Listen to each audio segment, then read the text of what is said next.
Soldier Bear, World War II. A new Polish army was setting up in the Middle East in 1942 under British command when one of the soldiers noticed a bear cub presented to them by an Iranian boy. The bear had been made an orphan after its mother had been shot by hunters. The soldiers purchased the cub, and it was taken under care by a civilian refugee in the camp. In August, the bear was donated to the 2nd Transport Company, or what would become known as the 22nd Artillery Supply Company of the Polish II Corps, and given the name Wojtek by the soldiers, and soon he would become a morale-boosting mascot for the troops. The soldiers fed him milk from a vodka bottle, fruit, honey, and the odd beer as a reward. Wojtek was also fond of cigarettes, which he would smoke and eat, and liked to wrestle the men, and could salute on command. When the Polish army were about to leave Egypt to enter Italy in 1943, there was a problem with Wojtek's status as an animal, and he would not be allowed to accompany the soldiers in the fighting. To get around this, the bear was officially drafted into the Polish army as a private and given his own paybook and serial number. During the Battle of Monte Cassino, Wojtek supported the artillerymen by carrying crates of ammunition to the men. One of his carers, Henryk Zacharowicz, had to leave the bear alone for the day to spot targets. Wojtek was chained near the soldiers firing artillery and started copying what the men were doing, picking up the crates and carrying them near to the cannons.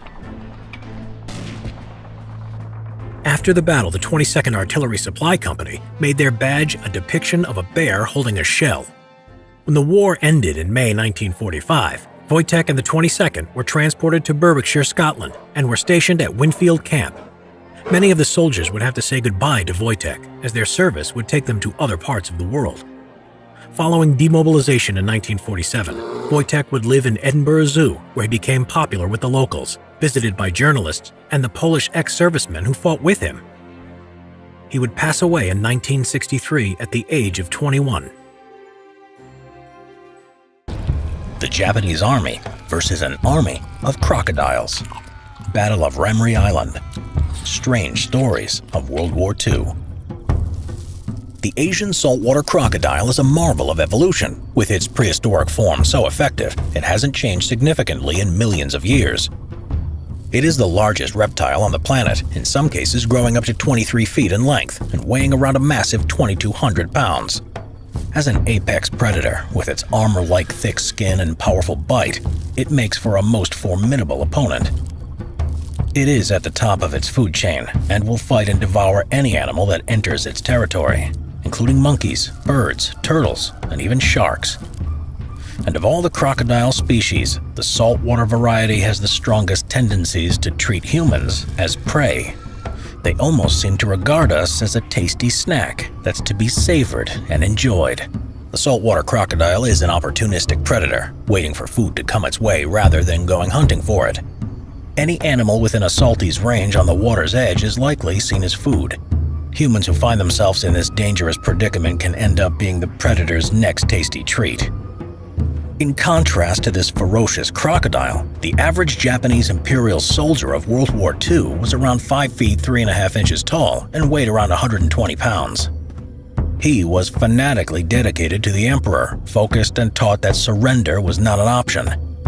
He could live on a handful of rice a day, supplemented with what else could be foraged in the surrounding jungle. This could be snakes, rats, or even large spiders. He was normally armed with an Arisaka bolt-action rifle, as well as a 20-inch sword bayonet, both of which were used to devastating effect, with numerous countries falling to the Japanese Empire at the start of World War II. Between 1941 and 1943, the Japanese soldier was regarded as being near invincible, but soon the Allies' high numbers and better quality equipment began to bring down their fearsome reputation. And with all the chaos and intensity of World War II, it was inevitable that in the Pacific Theater, that troops on both sides would come into contact with vicious saltwater crocodiles with fatal consequences. Such an attack would happen on the island of Ramrey, off what was then Burma. In January 1945, the British Army launched Operation Matador in an attempt to recapture several Japanese-held islands and establish air bases there. The Allied attack on Ramrey began with a naval bombardment by a task force headed by the British battleship HMS Queen Elizabeth, which could fire 2,000-pound shells up to a distance of 30 miles. This barrage was quickly followed by RAF P-47 Thunderbolts, which strafed the beach ahead of the invasion force. Then the Japanese garrisons were mercilessly bombed by B-24 Liberator heavy bombers. Within hours, the Allies exerted complete control of the skies across the whole island, as Grumman F-6F Hellcat naval fighters from the carrier HMS Amir maintained air superiority. Then the Allies' amphibious landing began. Troops made their way through a coastal minefield, landing large numbers of Indian soldiers who were unopposed as they came ashore. But as they moved inland, the fighting began, quickly intensifying as the Japanese forces held out against their advance. 2 weeks later, the island's main town was under attack by Allied troops, supported by tanks. The Japanese resistance was now crumbling.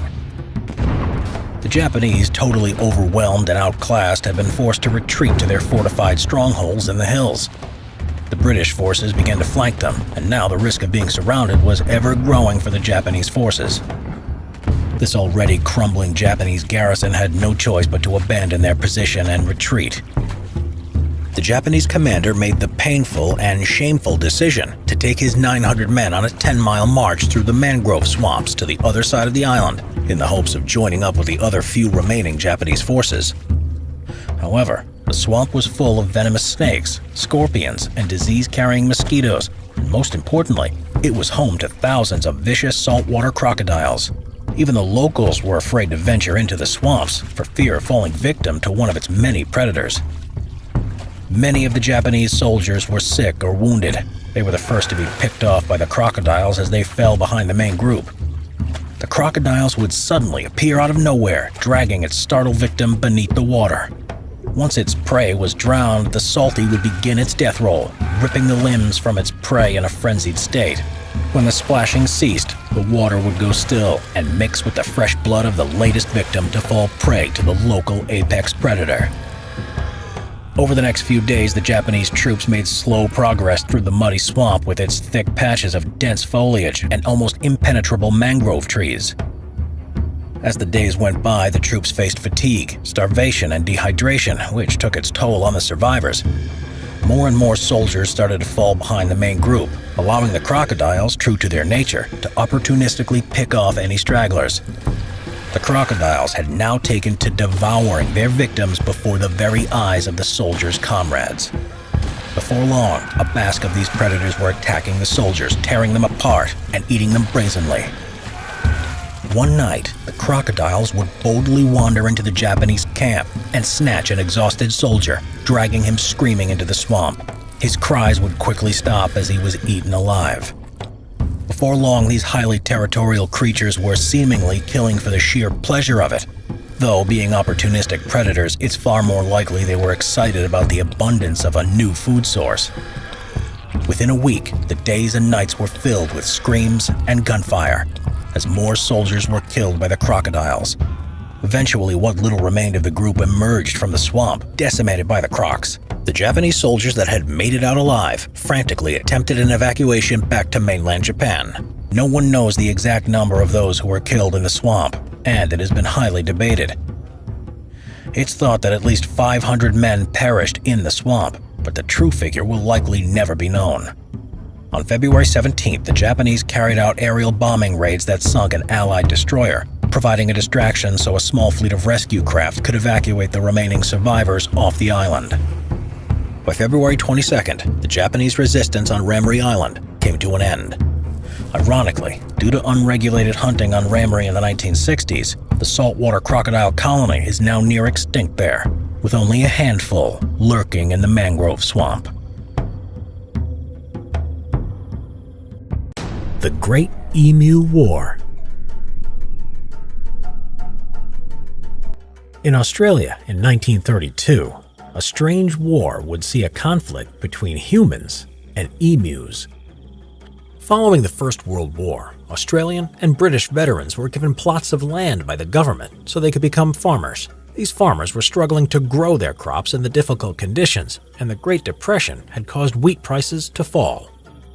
From 1922, emus, the indigenous soft-feathered birds that are flightless, were a protected species, but they had become classed as vermin when 20,000 of the birds ate crops across Western Australia. The ex-soldiers turned farmers requested aid from the Australian military, asking the Minister of Defence, Sir George Pearce, for machine guns and ammunition. Major G.P.W. Meredith of the 7th Heavy Battery of the Royal Australian Artillery led 2 soldiers armed with Lewis light machine guns and 10,000 rounds of ammunition.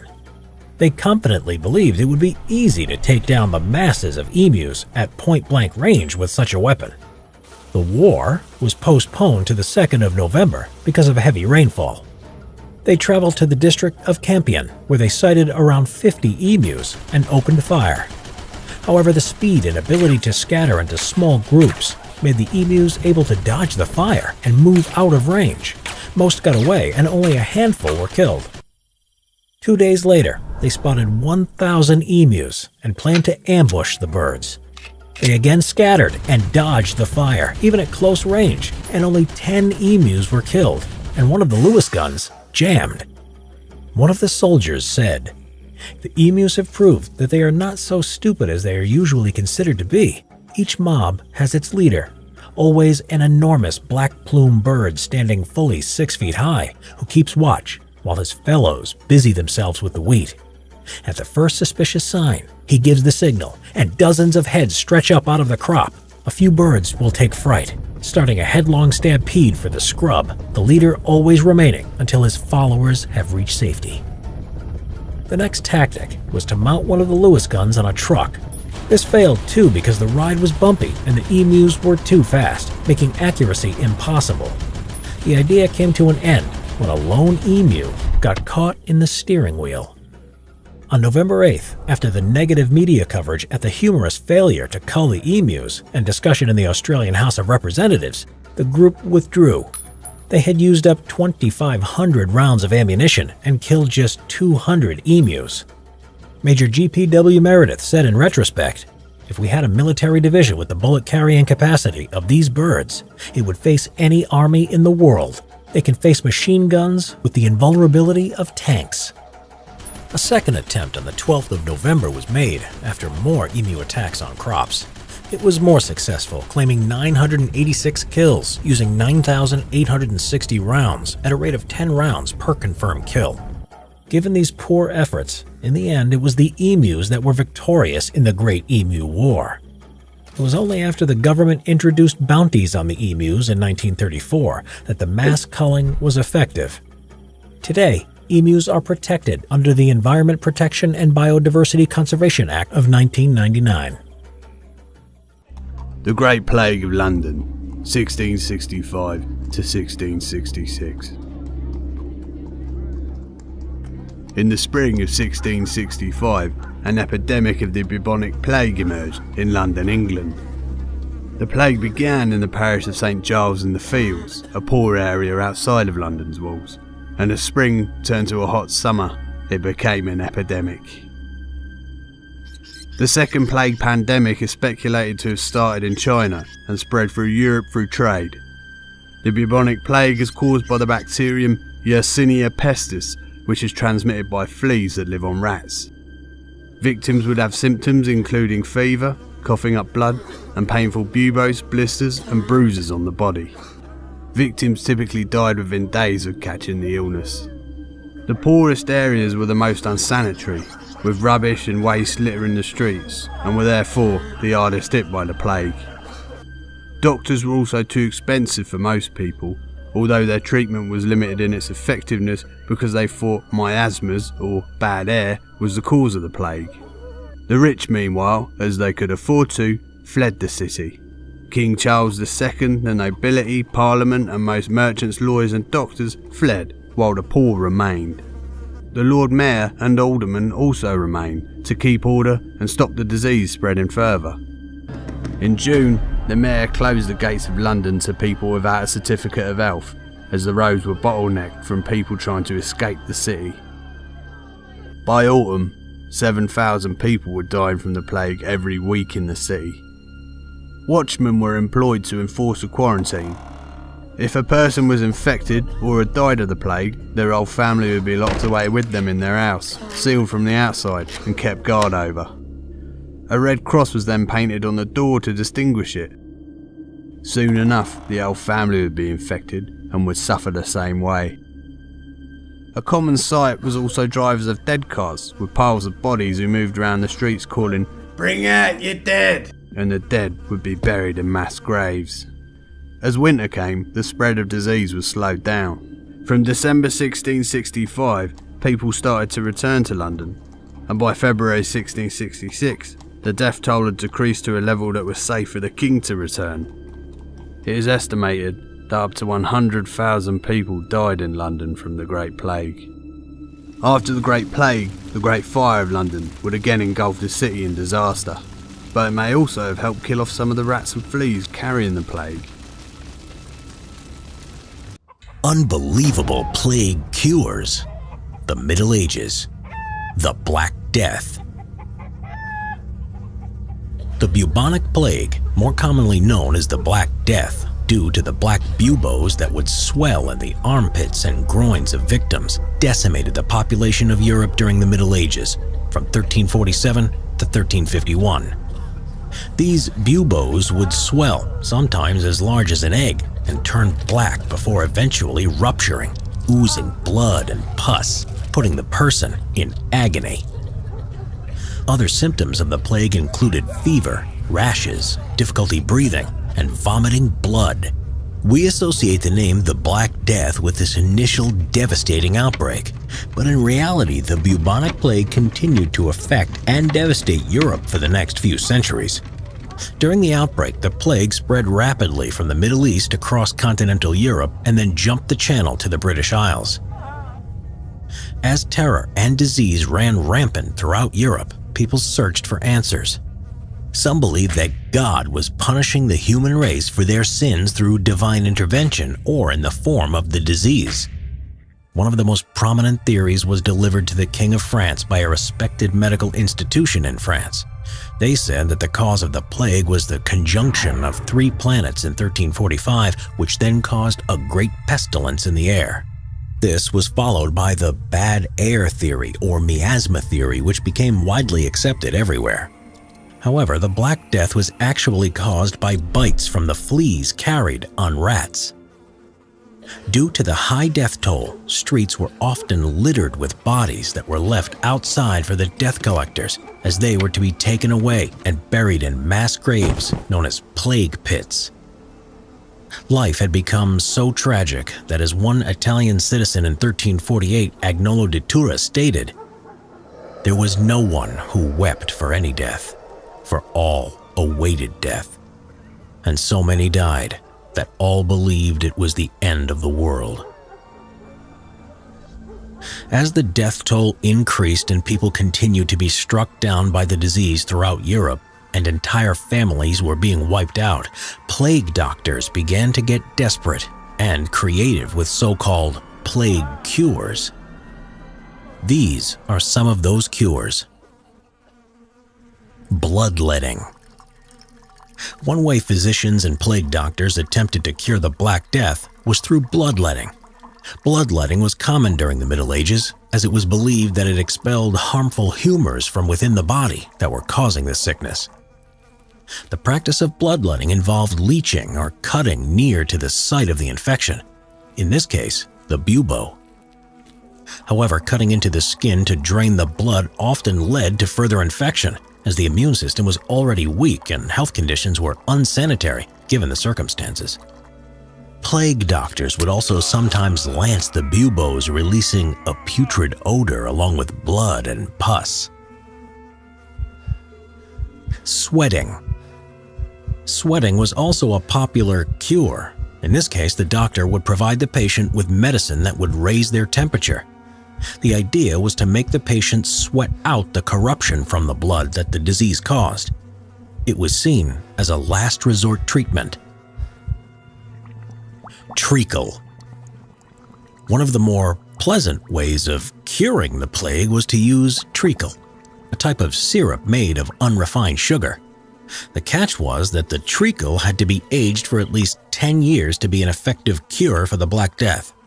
The reasoning behind this cure was that the substance, which by that point would be horrific smelling and very sticky, was going to rid the body of the disease while simultaneously counteracting the effects of the disease. The treacle was drank in its thick, syrupy form and was thought to completely rid the plague from the victim's body. While seemingly improbable, it is possible that over the course of the 10-year aging period that disease-fighting molds may have developed within the treacle that could help fight off the plague. Whether this saved anyone is largely unknown. Bathe in urine. Whilst we might find this a disgusting cure by today's clean standards, this isn't altogether unsurprising. Urine was believed to have healing properties and had been associated with medical issues since the days of Galen and Hippocrates. Urine was often examined in flasks by physicians who matched the color and consistency to illustrations. Victims of the plague were given urine to bathe in, with the thought being that it would relieve their symptoms. This was then taken further, and some victims were given urine to drink. Crushed emeralds. Unsurprisingly, this cure was more for the wealthy plague sufferer. The idea was that swallowing the precious stones would help to restore balance amongst the humors, and therefore cure the victim. Emeralds weren't the only precious jewels used. Other minerals such as pearls were said to be effective. The stones were usually ground down and mixed with water to form a sparkly potation, one that was laced with little bits of emerald that probably felt like broken glass. Covering yourself in human excrement. Doctors would make a paste from human feces, flower roots, and some tree resins. The buboes would then be cut open and the paste would be smeared on. The open wound would then be tightly wrapped to keep the paste inside. Live in a sewer. On the face of it, this is a very counterproductive cure. However, medieval doctors thought that the plague was caused by the air. It was thought that the disgusting smells of the sewer would stop the less smelly but disease-ridden air from coming near them, and therefore infecting them. Sadly, not only was it a disgusting cure, it also wasn't very effective, as it often exposed victims to a variety of other nasty diseases. Whipping yourself. The Middle Ages were a particularly religious time, and it's no wonder that people turned to God when they got the disease. They thought that it might be God's punishment for being sinful, and that the only way to a cure was to punish themselves. They did this through flagellation. This was where they went into the streets and whipped themselves and each other to punish themselves for their sins in the hope that God would cure them. Dinner parties. Some doctors thought that stress made people more susceptible to the plague, so they recommended eating their meals with others in order to promote merrymaking and reduce stress. In Florence, Marchione da Capostefani describes how people used to take turns to host the dinners, although often 2 or 3 people wouldn't turn up. This cure helped to spread the plague more because of close contact with the infected. The live chicken cure. This may be the most puzzling of the plague cures. During the medieval period into the 18th century, a popular cure was the live chicken cure, or the Vickery method. The live chicken treatment included taking a rooster, plucking its backside, and placing its rump onto the buboes of the plague victim. Supposedly, the bare chicken would draw out the poison in the buboes, therefore curing the plague victim of the terrible disease. The live chicken treatment was so popular throughout Europe that it was integrated into normal medical procedures for the plague victims by the 16th century. Some physicians believed that the heat from the chicken was what drew the poison from the buboes, while others simply believed the chicken balanced the humors within the body. Quarantine. The most tried and true of the cures was the use of quarantine, which had begun to be implemented in Italy in 1348. Quarantine policies required that individuals, even entire families, be confined to or shut up in their homes until they had recovered from the plague, and then be confined for a further 40 days afterwards. For many, that recovery never happened. Bodies littered the streets in front of the isolated houses. For when a family member died in quarantine, they would be left on the doorstep to be taken away to the plague pits. While plague quarantine policies did work in some ways, the death toll in London was still high at around 10,400 people, 7.5% of the city's population in 1636. Of course, these cures were not very successful, and eventually the Black Death just went away. Later, it would return time and time again across the next few centuries. As time went on and medicine became more refined, doctors began to understand what remedies worked and why. Sanitation and quarantine became more and more important as cures, while others, such as flagellation, became less prominent. You might wonder why these cures were ever tried and if people really believe them to work. The answer is yes. Physicians and patients really believed that these cures were the right thing to do in stopping the plague. It is likely that the cures became widespread because someone tried them and it appeared to work. Word would spread and more people would try them. That means there were probably more crazy cures that were out there that we don't know about. The plague that made people dance until they died. Medieval Europe between the 14th and 17th centuries. Europe during the Middle Ages was a time of great hardships. Nearly endless wars led to frequent famines. As the 17th century philosopher Thomas Hobbes famously said, life, particularly for the peasantry, was unusually nasty, brutish, and short. One of the peculiar ways in which it appears the peasantry of the Middle Ages dealt with these hardships was through a bizarre phenomenon known as choreomania. The term is derived from the Greek words choros, meaning to dance, and mania, meaning madness or compulsion. Historical records from the 14th to the 17th century documents periods of dancing mania so frequently that they can't be dismissed as mere rumor or exaggeration. Outbreaks of this so-called dancing mania involved groups of people dancing erratically and uncontrollably, sometimes in their hundreds or even thousands. Like a disease, the mania would spread from town to town and even country to country as if it were contagious. Historical records are sometimes very detailed about these outbreaks, which affected men, women, and children, dancing often until they collapsed from exhaustion or injuries. The first sparsely recorded outbreak of dancing mania is actually from the 11th century, where on Christmas Eve in 1021, people are said to have danced en masse in the German town of Kulbeck.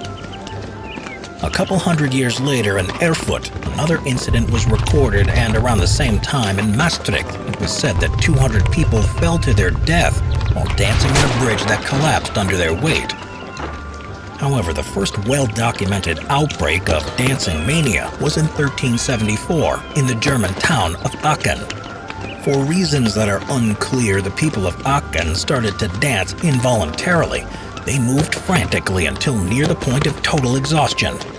Within weeks, this strange compulsion has spread like the plague to the Netherlands and northeast of France. Hundreds of people uncontrollably jumped, leapt, and twitched for days. Another well-documented outbreak happened 150 years later in France. There was a woman called Frau Troffea who started dancing in the city of Strasbourg in July of 1518 for weeks on end. She was gradually joined by more and more people, and the situation escalated when the city authorities provided a stage and hired musicians in hope of bringing the bizarre crisis to an end. Once the first dancers started their strange ritual, however, others joined in, claiming to be overwhelmed by a compulsion. A manuscript in the city's archive of the time offers a glimpse of the scale of the epidemic that followed. It reads, "There has been a strange epidemic lately going amongst the folk, so that many in their madness began dancing, which they kept up day and night without interruption until they fell unconscious. Many have died of it." While seemingly improbable, dozens of medieval sources from different towns mention both the 1374 and the 1518 incidents. The latter was even mentioned in the city of Strasbourg's municipal orders, and it is clear from these records that during both incidents, the people afflicted by this dancing mania were not simply shaking from some unknown plague, but actually dancing, albeit involuntarily. They were obviously in great physical and mental pain as well. The records detail that most of those with dancing mania also had horrible hallucinations and could be heard praying for absolution in the middle of their dancing fits. Often they barely ate or slept, and sometimes they were not even fully conscious of their actions. The theories of what actually happened to cause these epidemics varied across the centuries. Some blamed religious beliefs and demonic possession. Others suggested the existence of a dancing cult, while others blamed them on mass poisonings which caused hallucinations and shaking. One of the most bizarre and yet widespread contemporary explanations was that the dancing mania was brought on by a curse from St. John the Baptist, or in other places, St. Vitus. Why or how either of these dead saints could have made such a curse is unclear, but so common was the belief that in many places the dancing mania was actually named after them, as in St. John's Dance or St. Vitus's Dance. In Italy, the dancing mania was sometimes called tarantism, and it was believed to be brought on by either a spider bite or a dangerous poison. Later on, as medical science evolved, a similar condition to dancing mania was labeled Sydenham chorea, but this disorder was thought to only affect children, causing them to have involuntary tremors in the arms, legs, and face. In 1888, a German gentleman named Justus Friedrich Karl Hecke wrote a fairly comprehensive account of the dancing mania phenomenon entitled The Black Death and the Dancing Mania. In it, he imaginatively describes what he calls St. John's Dance as follows. They formed circles hand in hand and, appearing to have lost all control over their senses, continued dancing, regardless of the bystanders, for hours together in wild delirium, until at length they fell to the ground in a state of exhaustion. They then complained of extreme oppression and groaned, which they again recovered and remained free from complaint until the next attack. Modern researchers believe the outbreaks were most likely examples of mass psychogenic illness triggered by fear and depression. Both of the most well-documented manias of 1374 and 1518 were preceded by particularly bad periods of devastating famine, crop failures, and disease. Anxiety and fear, combined with a religious belief that such hardships were the result of God punishing them for their wrongdoing, made people, according to this theory, susceptible to mass delusions that may have gave them some reprieve from their dire situations. Ultimately, this too is just an educated guess. What is for sure, however, is that diagnosing a mass contagion from 500 years ago is not easy. We will probably never know what exactly caused the dancing mania of the Middle Ages, but the urge to dance away one's troubles isn't all that strange if you think about it. Swine and punishment. The pigs tried for murder in medieval France, 1200 to 1750. Over 500 years ago, the small French village of Savigny was rocked by a horrific tragedy. Unaware of the coming danger, a 5-year-old boy happily played alone in the street. But then, out of nowhere, a group of attackers accosted the young child, tearing off his head and arms without hesitation. It was broad daylight, and the bold killers made no attempt to conceal their crime. It sounds like something out of a TV detective drama, except for one striking feature. The perpetrators were pigs. Specifically, the ringleader was a sow, accompanied by her 6 piglets. The villagers were naturally appalled by the horrible event, but it didn't end there. All 7 pigs were arrested and put through a criminal trial as if they were human beings. Although the pig's owner was initially arrested too, the judge ruled that he was not liable for the pig's action. That left just the pigs to be indicted for murder. They were kept in prison while awaiting trial. After all, the village didn't want a murderous gang on the loose.